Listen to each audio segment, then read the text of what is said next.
నమస్కారం.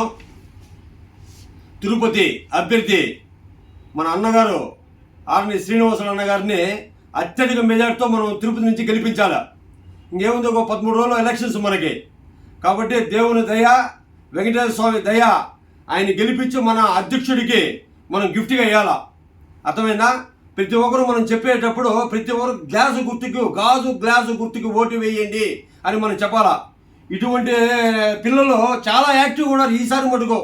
పోయిన ఎలక్షన్లో అంతా ఇది లేరు, ఎందుకంటే వీళ్ళు ఇప్పుడు ఓటు హక్కు కలిగి ఉన్నారనమాట. దానికి ప్రతి ఒక్కరు ఎప్పుడు ఎలక్షన్స్ రావాలి, ఎప్పుడు గుర్తు మీద ఓటు వేయాలని ఆతృతంగా ఎదురు చూస్తున్నారు. ఇలాంటి యువకులే పవన్ కళ్యాణ్ ప్రోత్సహిస్తూ ఉండేది. ఇలాంటి యువకులు భవిష్యత్తు కోసమే ఆయన రాజకీయాల్లోకి వచ్చింది. మా దేవుడు అదే లక్షణంగా బిడ్డను చదివించుకోవడం ఇదే అయిపోయింది అనమాట. ఇటువంటి వాళ్ళ కోసమే ఆయన పవన్ కళ్యాణ్ గారు వచ్చింది. నేను చెప్తున్నా, ఇటువంటి యువకులకు ఒకటే చెప్తున్నా, మీరు కష్టపడండి, మంచి ఉద్యోగాలు అన్ని తెప్పించే బాధ్యత మన పవన్ కళ్యాణ్ గారని చెప్పారు.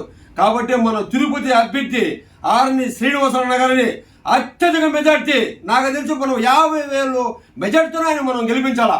ఖచ్చితంగా ఆ భగవంతుడు ఆశీస్సులు, వెంకటేశ్వర ఆశీస్సులు, పవన్ కళ్యాణ్ గారి మన అధ్యక్షుడు ఆశీస్సులు అందరం మనకు ఉంటాయి.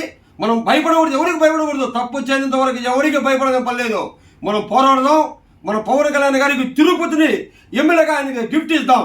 మన ఆర్ని శ్రీనివాసరావు అన్నగారిని అత్యధికంగా మీరు గెలిపించాలా.